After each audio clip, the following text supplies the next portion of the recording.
fantastic job so far this evening listening to us and what we have to say, but I think it's time for you guys to make some noise right now.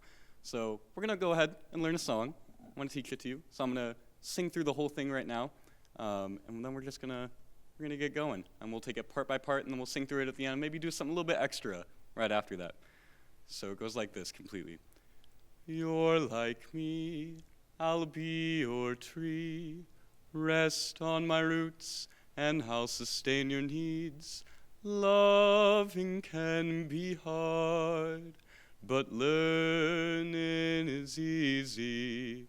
So we're going to take it part by part right now. So my hands point, I'm going to sing, and then y'all are going to sing. We're gonna have a good time. So, you're like me, I'll be your tree. You're like me, I'll be your tree. Rest on my roots, and I'll sustain your needs. Rest on my roots, and I'll sustain your needs. Loving can be hard, but learning is easy. Loving can be hard, but learning is easy. Awesome. All right, I know y'all can be louder at that, so we're going to take it through all the way, and just don't be scared. You know, this is about fearless love, fearless singing. All right, all together. You're like me, I'll be your tree. Rest on my roots, and I'll sustain your needs. Loving can be hard, but learning... One more time, keep going. You're like me, I'll be your tree. Rest on my roots, and I'll sustain your needs. Loving can be hard, but learning is easy. Okay, so y'all sound fantastic. So what we're going to do is we're going to crank it up a notch. We're going to take that last part and split this into choir 1 right here and choir 2 right here. We're going to take it at separate times. We're just going to see how it goes. So it's going to sound like, loving can be, just kind of staggered like that. So I'll signify for you. You got it.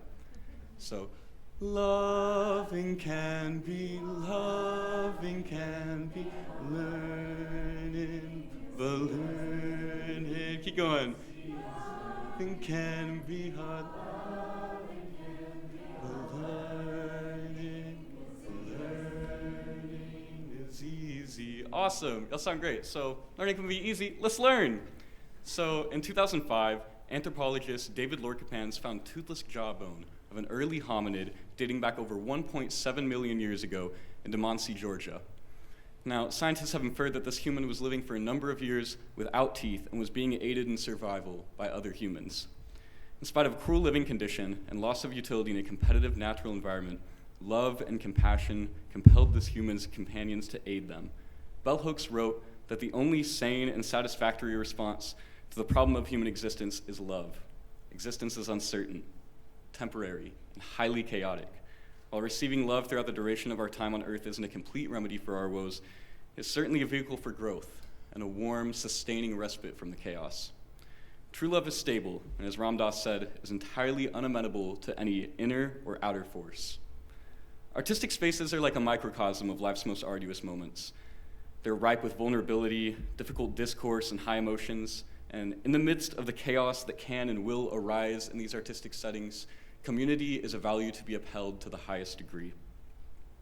Now, this is no shock to the conductor, the art show curator, publisher, or think tank director, but the very nature of artistic communities rages against this fact that they have to be the ones facilitating this loving kindness.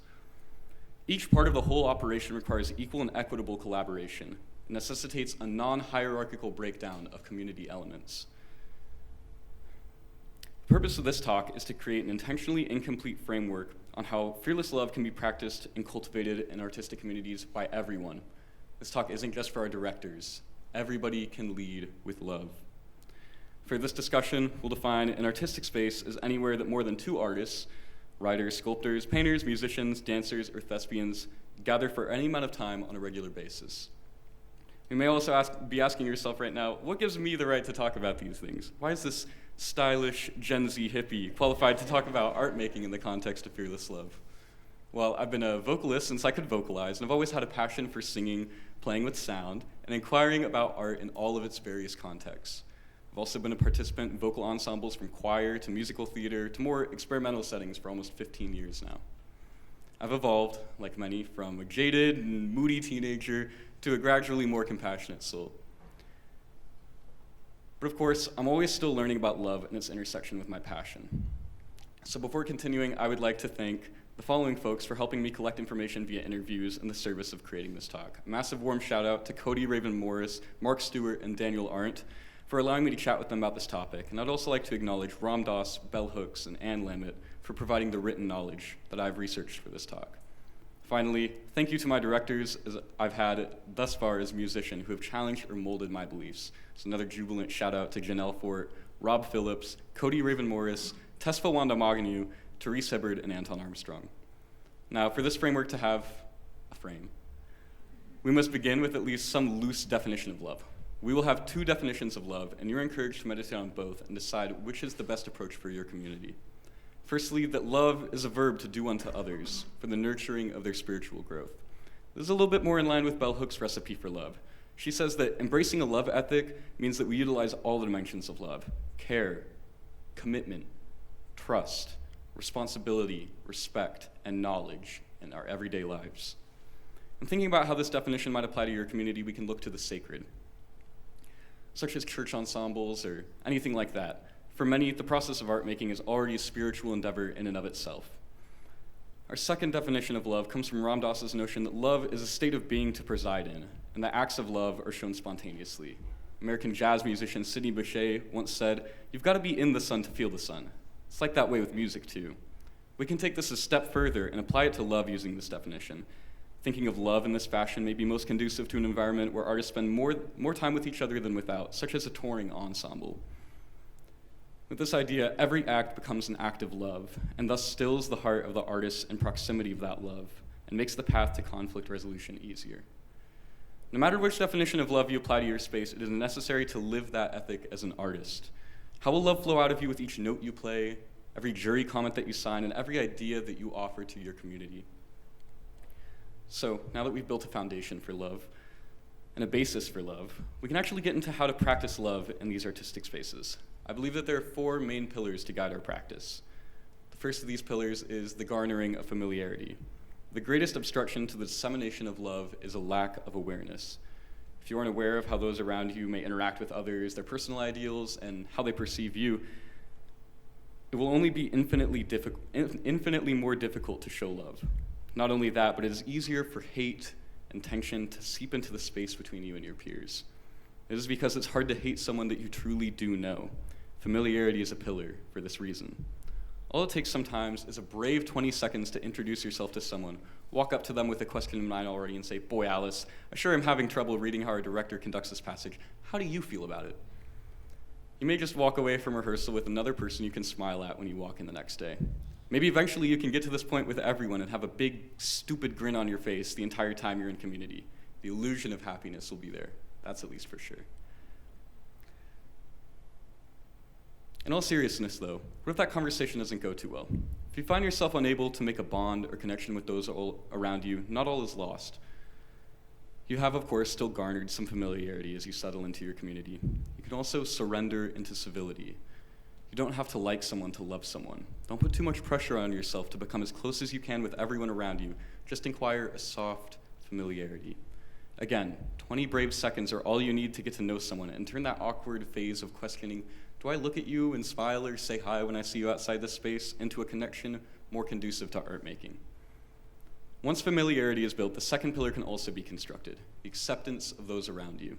Our minds, especially in artistic spaces, are honed to pass judgment and to be observant. For the good of the group, we critique work, whether it be music, a visual medium, or the written word. It is important to separate this necessary critique of art from our natural human temptation to judge others. This is because our minds of judgment are divisive. They put up walls out of fear between ourselves and our fellow artists that hinder the process of building love. Walls like this can be broken down through forgiveness. We can approach this process of untraining the mind and creating a habit of judgment recognition through forgiveness. So let's start small. Practice pardoning someone whom you love is an easy way to pave a path to forgiveness. You can then move on to larger undertakings like forgiving yourself for something small and working your way up, or attempting to reach catharsis with someone you really find yourself clashing with, or someone that has truly, truly wronged you.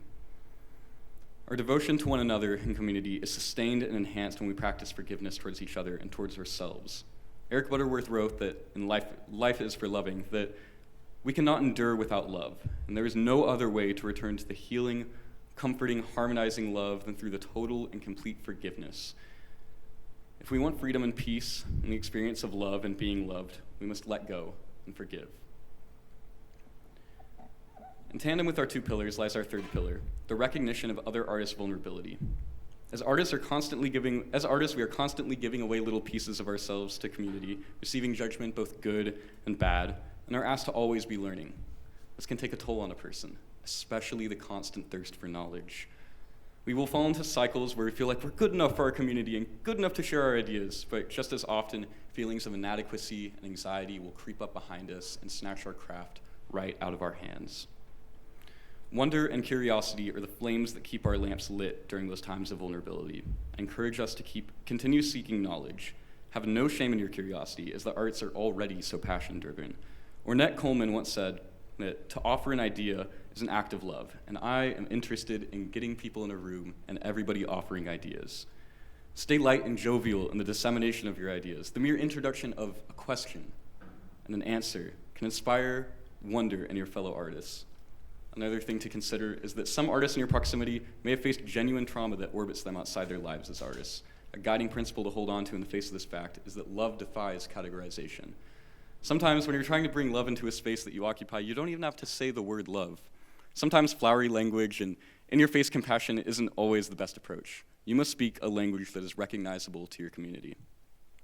Of course, I am here standing very bluntly before you speaking about love in an academic sense, because this space is here to listen to that message. As you grow into community, you can make the same sort of deduction.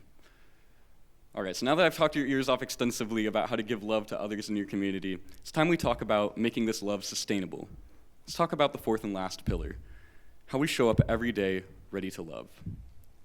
When I walked on stage today, I had you singing that loving can be hard, and that is the ugly, ugly truth, especially if you've been loving too hard for too long. When trees in the fall begin to lose their color, it's because they've realized that the situation that they're in is not conducive to letting leaves hang on to them. Loving in a community is hard for this very reason. Our community isn't always ripe for receiving love, and we don't want to let go of our leaves, of our peers, of our fellow artists, or the love we're spreading, because unlike trees, we get attached. Bell Hooks writes that love allows us to confront these negative realities in a manner that is life-affirming and life-enhancing. That is fearless love, taking care of yourself so that you can love your hardest, even if your community is actively revolting against it. So how can we take care of ourselves? Well, for one, if you go into a community expecting to save it with your superhuman love powers, you already have the wrong idea. Remember that while living in love, you don't simultaneously need to be living as the center of everyone else's universe. Once you've taken intentional space from others, you open yourself up to have time to recharge and pull back and listen. One of my mentors from Texas I interviewed, Cody Raven Morris, said that, quote, "To love someone is to learn that they have to prioritize themselves." So love yourself, but let others prioritize themselves and love yourself by doing the same.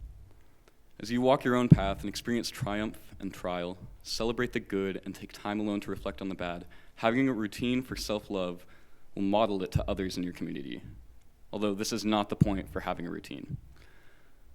When you model divinity and conviction in your efforts, a fearless love, others will follow suit. After all, how can you truly and deeply love someone who doesn't love themselves? I'll leave you with one last thought. As we navigate a mental health crisis in our society and as loving potentially becomes more difficult, I encourage you to look back on those well springs of love that you were showed in your youth. For me, when I get caught up in how academic the process of art making can be in a college setting, the one that I occupy right now, I think about how good the hugs I get from my stepfather are. I think about how my mom used to make sandwiches before school every day for her students that couldn't afford them. When loving is hard, and it will get hard for you at some point, draw your brain back to the love it has been shown. Thank you deeply for your time today. We've made an artistic community out of this very room by sharing the delight of singing in each other's presence in less than 20 minutes, too. Community is resilient and begs to be born. It can happen anywhere that love is present, and love is certainly present in this room today. Even if you aren't an artist in some sphere of your life, you can still apply these 4 pillars of familiarity, acceptance, recognition, and sustainable love in your day-to-day existence and community. Thank you.